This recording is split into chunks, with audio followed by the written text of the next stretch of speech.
একটু খেয়াল করে দেখেন, যখন আমরা অসুস্থ হয়ে পড়ি তখন দৌড়াই মাজারে, তখন দৌড়াই বাবার কাছে, তখন দৌড়াই ডাক্তারের কাছে, তখন দৌড়াই তমুকের কাছে, তো অমুকের কাছে, আল্লাহর কথা ভুলে যায়। তাই মনে রাখবেন, পৃথিবীর সমস্ত ডাক্তার আপনাকে চিকিৎসা করে সুস্থ করতে পারবে না। আপনাকে চিকিৎসা করে সুস্থ করতে পারার, আপনাকে সুস্থতা দেওয়ার মালিক একমাত্র একজন, তিনি কে? আল্লাহ রাব্বুল আলামিনকে ডাক দিয়ে বলেন, ও রাব্বুল আলামিন, শয়তান আমাকে বড় কষ্ট দিয়েছে, শয়তান আমাকে কষ্টে জর্জরিত করে দিয়েছে। ও রাব্বুল আলামিন, তুমি আমাকে শয়তানের কষ্ট থেকে রক্ষা করো। ও রাব্বুল আলামিন, আমি মারাত্মক রোগ ব্যাধিতে আক্রান্ত হয়েছি, আমি মারাত্মক ব্যাধিতে আক্রান্ত হয়েছি। আর আপনি তো হলেন রহমান রহিম, আপনি তো হলেন সবচেয়ে বড় দয়ালু। সবচেয়ে বড় দয়ালু কে? সবচেয়ে বড় দয়ালু হলো আল্লাহ। হযরত আইয়ুব আলাইহিস সালাতু ওয়াস সালাম আল্লাহকে ডাক দিয়ে বলেন, ও আল্লাহ, আপনি সবচেয়ে বড় দয়ালু, আপনি তো দেখছেন আমি আইয়ুব বড় রোগ আক্রান্ত হয়ে পড়েছি। আল্লাহ রাব্বুল আলামিন হযরত আইয়ুব আলাইহিস সালাতু ওয়াস সালামকে অনেক নিয়ামত দিলেন, অনেক ধন সম্পদ দিয়েছিলেন। আল্লাহ তাআলা যেমনইভাবে তাকে রিসালাতের মতো মহা বড় নিয়ামত দিয়েছিলেন, নবুয়তের মতো সবচেয়ে বড় নিয়ামত দিয়েছিলেন। আখিরাতের মধ্যে যেই নিয়ামত হলো সবচেয়ে বড় নিয়ামত রিসালাত, সেই রিসালাতের নিয়ামত, সেই নবুয়তের নিয়ামত আল্লাহ তাআলা আইয়ুবকে দিয়েছিলেন। আবার এই জগতের নিয়ামত, এই দুনিয়ার যত নিয়ামত আছে সমস্ত নিয়ামত আল্লাহ তাআলা আইয়ুবকে দিয়েছিলেন। আল্লাহ রাব্বুল আলামিন তাকে অনেক ধন সম্পদ দিয়েছিলেন, তাকে অনেক স্ত্রী সন্তান দিয়েছিলেন, অনেক সৌন্দর্য দিয়েছিলেন। আল্লাহ তাআলা চাইলেন আইয়ুবকে পরীক্ষা করতে। আল্লাহ তাআলা চাইলেন আইয়ুবের নিয়ামতগুলোকে ছিনায় নিয়ে আইয়ুবকে পরীক্ষা করতে, যে আইয়ুব তার নিয়ামত ছিনায় নেওয়ার পরে ধৈর্য ধারণ করে আল্লাহর শুকরিয়া আদায় করে, না আল্লাহর না শুকরিয়া আদায় করে, না আল্লাহর অকৃতজ্ঞতা জ্ঞাপন করে। আল্লাহ সেটা জানতে চাইলেন, আল্লাহ সেটা বুঝতে চাইলেন। সুতরাং আল্লাহ রাব্বুল আলামিন একদিন হযরত আইয়ুব আলাইহিস সালাতু ওয়াস সালামকে মারাত্মক রোগ এবং ব্যাধিতে আক্রান্ত করে দিলেন এবং তার সমস্ত ধন সম্পদগুলো ধ্বংস করে দিলেন। আল্লাহ তাআলা হযরত আইয়ুব আলাইহিস সালাতু ওয়াস সালামের নিয়ামতগুলো ছিনায় নিলেন। হযরত আইয়ুব আলাইহিস সালাতু ওয়াস সালামকে আল্লাহ তাআলা এত বেশি রোগ দিলেন, এত মারাত্মক রোগ দিলেন, এত মারাত্মক ব্যাধি দিলেন যে হযরত আইয়ুব আলাইহিস সালাতু ওয়াস সালামকে রেখে তার সমস্ত সন্তানরা চলে যায়। হযরত আইয়ুবকে রেখে তার স্ত্রীরা চলে যায়, সবাই চলে যায় আইয়ুবকে রেখে। হযরত আইয়ুব আলাইহিস সালাতু ওয়াস সালামের সঙ্গে থেকে যান শুধুমাত্র তার প্রিয়তমা স্ত্রী বিবি রাহিমা। তার প্রিয়তমা স্ত্রী ছাড়া আর কেউ হযরত আইয়ুব আলাইহিস সালাতু ওয়াস সালামের সঙ্গে থাকে নাই। হযরত আইয়ুব আলাইহিস সালাতু ওয়াস সালাম একাকী হয়ে পড়েন, তিনি মারাত্মক রোগ এবং ব্যাধিতে আক্রান্ত হয়ে পড়েন। এমন মারাত্মক রোগ, তার গোটা দেহ জর্জরিত হয়ে যায়। তিনি কি রোগে আক্রান্ত হয়েছিলেন তার স্পষ্ট বিবরণ যদিও কোরআন এবং হাদিসের মধ্যে নেই, তবে কোনো কোনো সাহাবায়ে কেরাম থেকে বর্ণিত আছে তিনি যে রোগে আক্রান্ত হয়েছিলেন সেটা হলো বিষ ফোড়া, বিভিন্ন রকমের ফোড়া, বিভিন্ন রকমের মারাত্মক বিষ ফোড়া তার গায়ে হয়েছিল। হযরত আইয়ুব আলাইহিস সালাতু ওয়াস সালাম এই রোগে আক্রান্ত হওয়ার পরে একবারের জন্য আল্লাহ তাআলার নাশুকরিয়া করে নাই, একবারের জন্য আল্লাহ তাআলার কাছে অভিযোগ জানান নাই। হযরত আইয়ুব আলাইহিস সালাতু ওয়াস সালাম ধৈর্য ধারণ করেন, ধৈর্য ধরতে থাকেন। তিনি দীর্ঘদিন পর্যন্ত অসুস্থ অবস্থায় থাকেন। দীর্ঘদিন যখন অসুস্থ থাকেন, তার স্ত্রী তার সেবা করতে থাকেন, তার জন্য খাবারের ব্যবস্থা করেন, তার জন্য পানীয়র ব্যবস্থা করেন, তার জন্য চিকিৎসার ব্যবস্থা করেন। লং টাইম অসুস্থ থাকার পরে তার স্ত্রী অস্থির হয়ে যান। স্বামীর অসুস্থতার চিন্তা করে, স্বামীর অসুখের কথা চিন্তা করে স্ত্রী অস্থির হয়ে যান। আল্লাহর কাছে ফরিয়াদ করতে থাকেন, ও আল্লাহ, তুমি আমার স্বামীকে সুস্থ করে দাও। স্বামীর চিকিৎসার জন্য তিনি দৌড়াদৌড়ি করতে থাকেন, ছোটাছুটি করতে থাকেন। একদিন এই বিবি রাহিমার সাথে সাক্ষাৎ হয় শয়তানের। শয়তান চিকিৎসকের ভাব ধরে, চিকিৎসকের বেশভূষা ধারণ করে হযরতে বিবি রাহিমার সাথে সাক্ষাৎ করেন। হযরত আইয়ুব আলাইহিস সালাতু ওয়াস সালামের স্ত্রীর সাথে সাক্ষাৎ করে শয়তান বলে, ও রাহিমা, শুনো, আমি জানি তোমার স্বামী বড় অসুস্থ, তোমার স্বামী অনেক দিন ধরে অসুস্থ আছে, আমি এটা জানি। শুনো, আমি যদি তোমার স্বামীকে সুস্থ করে দেই তাহলে তুমি আমাকে কি দিবে? বিবি রাহিমা বলেন, তুমি কি চাও? শয়তান বলে, আমি তোমার কাছে কিছুই চাই না, আমি শুধু চাই যখন তোমার স্বামী সুস্থ হয়ে যাবে, আমার চিকিৎসার মাধ্যমে যখন তোমার স্বামী সুস্থ হয়ে যাবে, তখন তুমি শুধু বলবে, এই ডাক্তার, এই চিকিৎসক আমার স্বামীকে সুস্থ করেছে। বন্ধুরা আমার, বিবি রাহিমা তিনি স্বামীর অসুস্থতার কথা চিন্তা করে অস্থির হয়ে পড়েছিলেন। তাই তিনি আর কোনো চিন্তা না করে তিনি শয়তানের প্রস্তাবে রাজি হয়ে যান। তিনি বলেন, ঠিক আছে, তুমি যদি আমার স্বামীকে সুস্থ করে দিতে পারো তাহলে আমি এটা বলবো। বিবি রাহিমা শয়তানের প্রস্তাবে রাজি হয়ে যায়। এবার হযরত আইয়ুব আলাইহিস সালাতু ওয়াস সালামের স্ত্রী হযরত আইয়ুব আলাইহিস সালাতু ওয়াস সালামের কাছে গিয়ে বলেন, ও আমার প্রিয়তমা স্বামী, আমার প্রিয়তমা স্বামী, আজকে আমি একজন ডাক্তারের সাথে সাক্ষাৎ লাভ করেছি, আজকে আমি একজন চিকিৎসকের সাক্ষাৎ লাভ করেছি। সেই চিকিৎসক বলেছে আপনাকে সুস্থ করে দিবে, আপনার চিকিৎসার মাধ্যমে আপনাকে আরোগ্য দান করবে। তবে সে এর বিনিময়ে শুধুমাত্র চেয়েছে যে আপনি যখন সুস্থতা লাভ করবেন তখন বলতে হবে, এই ডাক্তার, এই চিকিৎসক সুস্থ করে দিয়েছে। বন্ধুরা আমার, হযরত আইয়ুব আলাইহিস সালাতু ওয়াস সালাম তিনি ছিলেন আল্লাহ তাআলার একজন বিশিষ্ট নবী, বিশিষ্ট পয়গম্বর। তিনি শোনার সঙ্গে সঙ্গে বুঝে ফেললেন, এ তো কোনো চিকিৎসক নয়, এ তো কোনো ডাক্তার নয়, এ তো হলো ইবলিস শয়তান। হযরত আইয়ুব আলাইহিস সালাতু ওয়াস সালাম এই কথা শুনে বড় ব্যথিত হয়ে পড়েন। এই কথা শুনে তিনি বড় চিন্তিত হয়ে পড়েন। তিনি তার প্রিয়তমা স্ত্রীর এই কথার কারণে তিনি বড় আফসোস করতে থাকেন। তিনি ভাবেন, হায়, আমার অসুস্থতার সুযোগ নিয়ে, আমার দুর্বলতার সুযোগ নিয়ে, আমার অস্থিরতার সুযোগ নিয়ে, আমার স্ত্রীর অস্থিরতার সুযোগ নিয়ে শয়তান আমার স্ত্রীকে ধোঁকা দেওয়ার জন্য চলে এসেছে।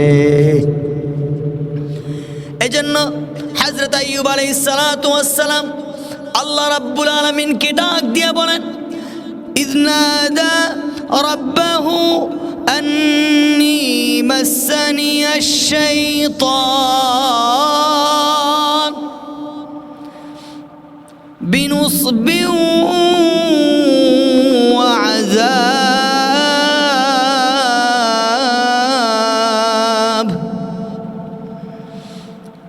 আল্লাহ রাব্বুল আলামিনকে ডাক দিয়ে বলেন, ও রাব্বুল আলামিন, শয়তান আমাকে বড় কষ্ট দিয়েছে, শয়তান আমাকে কষ্টে জর্জরিত করে দিয়েছে। ও রাব্বুল আলামিন, তুমি আমাকে শয়তানের কষ্ট থেকে রক্ষা করো। হযরত আইয়ুব আলাইহিস সালাতু ওয়াস সালাম তার বিবির এই প্রস্তাবে, তার বিবি শয়তানের কথায় রাজি হয়ে যাওয়ার কারণে তিনি বড় কষ্ট পেলেন এবং তিনি কসম করে বসলেন, আমি যদি সুস্থ হই, আমি যখন সুস্থতা লাভ করব, তখন আমি আমার স্ত্রীকে 100টা বেত্রাঘাত করব। পড়েন নাউজুবিল। তিনি বলেন, আমি যখন সুস্থ হব, তখন আমি আমার স্ত্রীকে 100টা বেত্রাঘাত করব। কারণ কি? স্ত্রীর ভুল হলো, স্ত্রী শয়তানের কথায় কেন রাজি হয়ে গেল? বন্ধুরা আমার, এভাবেই শয়তান মানুষকে মানুষের দুর্বলতার সুযোগ নিয়ে, মানুষের অস্থিরতার সুযোগ নিয়ে, মানুষের বিপদের সুযোগ নিয়ে মানুষের ঈমানটাকে ধ্বংস করে দিতে চায়, ঠিক কিনা? শয়তান মানুষের সুখের সময়ও মানুষকে গাফিল করে দিতে চায়।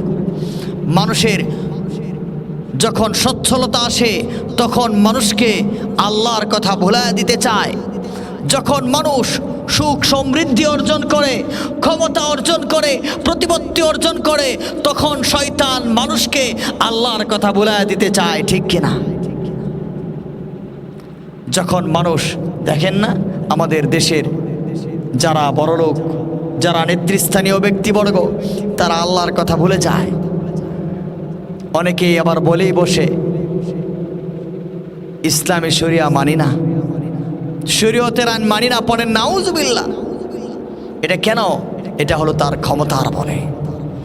ফেরাউন তার ক্ষমতার দাপটের কারণে বলেছিল, আনা রাব্বুকুমুল আলা, আমি সবচেয়ে বড় রব। সেই ফেরাউন মার্কা মানুষ এই জগতেও আছে না? নাই, আছে। তো মানুষের ক্ষমতার সুযোগ নিয়ে, মানুষের সুখ সমৃদ্ধির সুযোগ নিয়ে শয়তান যেমন মানুষের ঈমানটাকে নষ্ট করে দিতে চায়, তেমনিভাবে মানুষের দুর্বলতার সুযোগ নিয়ে, মানুষের অস্থিরতার সুযোগ নিয়ে, মানুষের বিপদের সুযোগ নিয়ে শয়তান মানুষের ঈমানটাকে নষ্ট করে দিতে চায়। তাই বন্ধুরা আমার, যদি কখনো বিপদে আক্রান্ত হয়, তাহলে কখনো মুখ দিয়ে এমন কথা বলবো না যে কথা আমার ঈমানকে নষ্ট করে দেয়। বিপদ আল্লাহ বান্দাকে দান করেন, বান্দা যেন আল্লাহর নৈকট্য অর্জন করতে পারে। বিপদের মাধ্যমে আল্লাহ বান্দাকে কাছে টানতে চায়, আর শয়তান চায় বান্দা আল্লাহর নৈকট্য অর্জন না করে বান্দা যেন আল্লাহর আযাবে গ্রেফতার হয়ে যায়। দেখেন, বিবি রাহিমাকে শয়তান বেশি কিছু বলে নাই। শয়তান শুধু বলেছিল যে তুমি সুস্থতা লাভ করার পরে বলবে যে আমাকে এই চিকিৎসক সুস্থ করেছে। পরে নাউজুবিল্লাহ, এটাই ছিল কেবলমাত্র শয়তানের প্রস্তাব। কত সূক্ষ্মভাবে ধোঁকা দিতে এসেছে। এই একটা কথা বললে কার সাথে শিরিক হয়ে যাবে? আল্লাহর সাথে শিরিক হয়ে যাবে। আর আল্লাহর সাথে যখন কেউ শিরিক করে ফেলে, তখন তার ঈমানটা আর থাকে না। একটু খেয়াল করে দেখেন, যখন আমরা অসুস্থ হয়ে পড়ি, তখন দৌড়াই মাজারে, তখন দৌড়াই বাবার কাছে, তখন দৌড়াই ডাক্তারের কাছে, তখন দৌড়াই তমুকের কাছে, তো অমুকের কাছে, আল্লাহর কথা ভুলে যায়। তাই মনে রাখবেন, পৃথিবীর সমস্ত ডাক্তার আপনাকে চিকিৎসা করে সুস্থ করতে পারবে না। আপনাকে চিকিৎসা করে সুস্থ করতে পারার, আপনার চিকিৎসার পরে আপনাকে সুস্থতা দেওয়ার মালিক একমাত্র একজন। তিনি কে? আপনাকে সুস্থতা দেওয়ার মালিক আর কেউ নন, ডাক্তার হলো ওসিলা। তাই যদি কখনো অসুস্থ হয়ে পড়েন, যাবেন কার দরবারে? আল্লাহর দরবারে। আপনার অসুস্থতার সুযোগ নিয়ে, আপনার বিপদের সুযোগ নিয়ে কখনো শয়তান যেন আপনার ঈমানকে ধ্বংস করতে না পারে, সবসময় সচেতন থাকবেন। সন্তান না হলে বাবার কাছে দৌড়াবেন না, বাবা সন্তান দিতে পারে না, সন্তান দেয় আল্লাহ। বিপদে আক্রান্ত হলে, সন্তান না হলে, ছেলে না হলে চলে যায় বাবার কাছে। আবার দেখবেন বাসের মধ্যে লেখা থাকে তন্ত্রমন্ত্রের সকল অসাধ্যের সাধন, তারপরে অমুক অমুক অমুক, নাউজুবিল্লাহি মিন যালিক। এদের কাছে কখনো যাবেন না। তো বন্ধুরা আমার, এখান থেকে যেই শিক্ষা, শয়তান মানুষের বিপদের সুযোগ দিয়ে তার ঈমানকে ধ্বংস করে দিতে চায়। তাই আমরা সবসময় সতর্ক থাকব। বন্ধুরা আমার, বলছিলাম হযরত আইয়ুব আলাইহিস সালাতু ওয়াস সালামের স্ত্রীর কথা। হযরত আইয়ুব আলাইহিস সালাতু ওয়াস সালাম স্ত্রীর কথা শুনে সঙ্গে সঙ্গে তিনি আল্লাহর কাছে শপথ করে বলেন, আল্লাহর কসম করে বলছি, আমি যদি সুস্থতা লাভ করতে পারি তাহলে আমি তোমাকে 100টা বেত্রাঘাত করব। স্ত্রীর অপরাধ ছিল শুধুমাত্র একটাই, যে স্ত্রী শয়তানের প্রস্তাবে রাজি হয়ে গেছে, শয়তানের শিরকি প্রস্তাবে রাজি হয়ে গিয়েছে। তাই বন্ধুরা আমার, শয়তানের শিরকি ধোঁকা থেকে অবশ্যই সচেতন থাকবো। আল্লাহ আমাদের সবাইকে তৌফিক দেন। বন্ধুরা আমার, হযরত আইয়ুব আলাইহিস সালাতু ওয়াস সালাম দীর্ঘদিন অসুস্থ থাকার পরে হযরত আইয়ুব আলাইহিস সালাতু ওয়াস সালাম আল্লাহ তাআলার কাছে দোয়া করে বলেন, আল্লাহ তাআলাকে ডাক দিয়ে বলেন, রব্বি ইন্নী মাসসানিয়াদ-দুররু ওয়া আনতা আরহামুর রাহিমিন। আল্লাহ রাব্বুল আলামিনকে ডাক দিয়ে বলেন, ও রব্বুল আলামিন, শয়তান, ও রব্বুল আলামিন, আমি মারাত্মক রোগ ব্যাধিতে আক্রান্ত হয়েছি, আমি মারাত্মক ব্যাধিতে আক্রান্ত হয়েছি।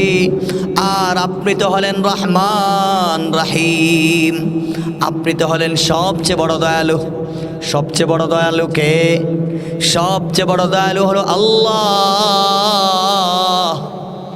হযরত আইয়ুব আলাইহিস সালাতু ওয়াস সালাম আল্লাহকে ডাক দিয়ে বলেন, ও আল্লাহ, আপনি সবচেয়ে বড় দয়ালু, আপনি তো দেখছেন আমি আইয়ুব বড় রোগ আক্রান্ত হয়ে পড়েছি।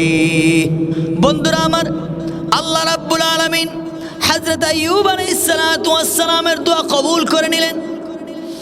আল্লাহ রাব্বুল আলামিন হযরত আইয়ুব আলাইহিস সালাতু ওয়াস সালামকে বললেন, ও আইয়ুব, তুমি তোমার পা দ্বারা মাটিতে আঘাত করো। হযরত আইয়ুব আলাইহিস সালাতু ওয়াস সালাম পা দিয়ে মাটিতে আঘাত করলেন। মাটিতে আঘাত করার সঙ্গে সঙ্গে আল্লাহ রাব্বুল আলামিন তার পায়ের তলদেশ থেকে, তার পায়ের নিচ থেকে একটি পানির ফোয়ারা তৈরি করে দিলেন। পড়েন সুবহানাল্লাহ। এই কথা আল্লাহ তাআলা কোরআন হাকিমে বলেন, উরকুয বিরিজলিক হাযা মুগতাসালুন বারিদুন ওয়া শারাব।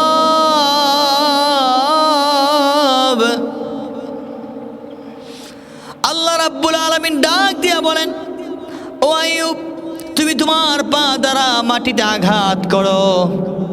হযরত আইয়ুব আলাইহিস সালাতু ওয়াস সালাম পা দিয়ে মাটিতে আঘাত করলেন। সঙ্গে সঙ্গে পায়ের নিচ থেকে একটি ঝর্ণা সৃষ্টি হয়ে গেল। হযরত আইয়ুব আলাইহিস সালাতু ওয়াস সালামকে আল্লাহ তাআলা বললেন, ও আইয়ুব, তুমি এই ঝর্ণার পানি দ্বারা গোসল করো এবং এই ঝর্ণার পানিকে পান করো।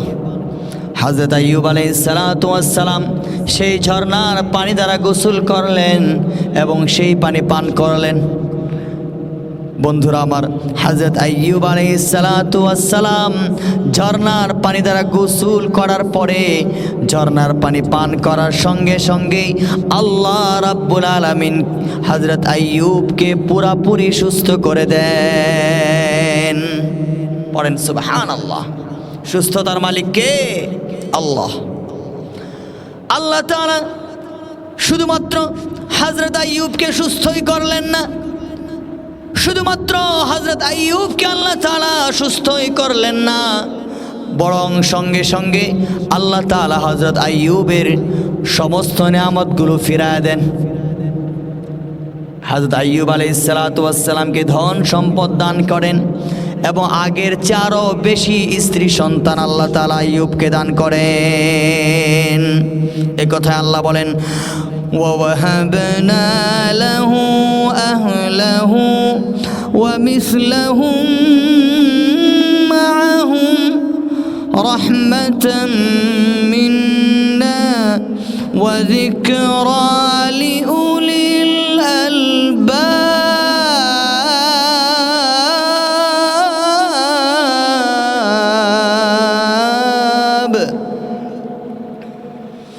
আল্লাহ রাব্বুল আলামিন বললেন, আমি আইয়ুবকে তার পরিবার পরিজন ফিরায় দিলাম। আমি আইয়ুবকে আগে তার যতটুকু পরিবার ছিল, আগে তার পরিবারের যতজন সদস্য ছিল, আমি তার চেয়ে আরো দ্বিগুণ পরিমাণ দান করলাম। কেন দিয়েছেন? এটা হলো আল্লাহ তাআলার বিশেষ রহমত। সাবিরিন যারা হবে, যারা ধৈর্যশীল হবে, যারা বিপদে আল্লাহর শুকরিয়া আদায় করবে, আল্লাহর কৃতজ্ঞতা আদায় করবে, ধৈর্য ধারণ করবে, আল্লাহ তাআলা তাদেরকে রহমত হিসেবে দ্বিগুণ দান করেন। এটাই আল্লাহ বলেছেন, এটা আল্লাহ তাআলার বিশেষ রহমত এবং জ্ঞানীদের জন্য উপদেশ হিসেবে আল্লাহ দিয়েছেন।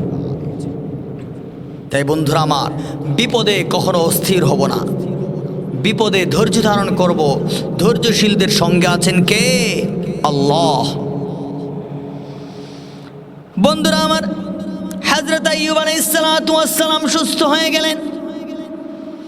এবার হযরত আইয়ুব আলাইহিস সালাতু ওয়াস সালামের মনে পড়ে গেল তার সেই কসমের কথা।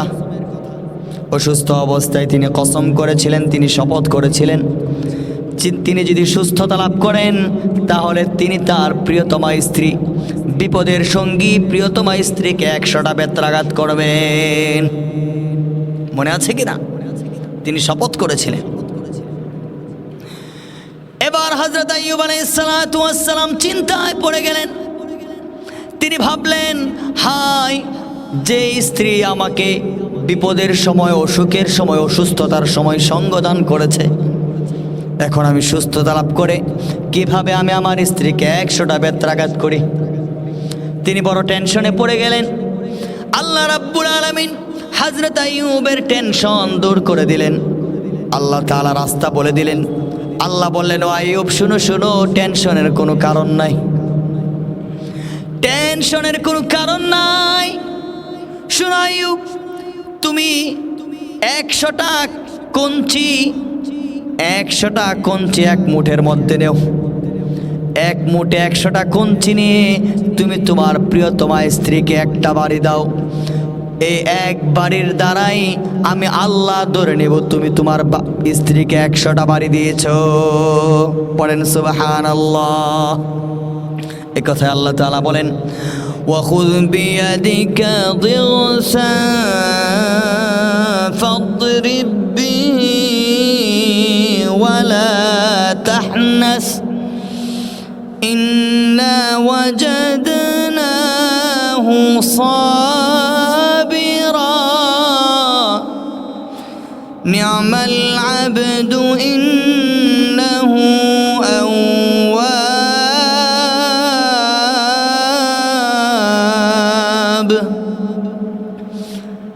আল্লাহ রাব্বুল আলামিন বলেন, ও আইয়ুব, তুমি তোমার হাতে 100টা কঞ্চির একটি মুষ্টি ধারণ করো, অতঃপর সেইটা দ্বারা তুমি তোমার স্ত্রীকে আঘাত করো, তাহলেই তোমার কসম পূর্ণ হয়ে যাবে। তুমি তোমার কসম ভঙ্গ করো না। বন্ধুরা আমার, বান্দা যখন ধৈর্য ধারণ করে, বান্দা যখন সবর করে, তখন আল্লাহ তাআলা বান্দাকে এমনি পুরস্কার দেন।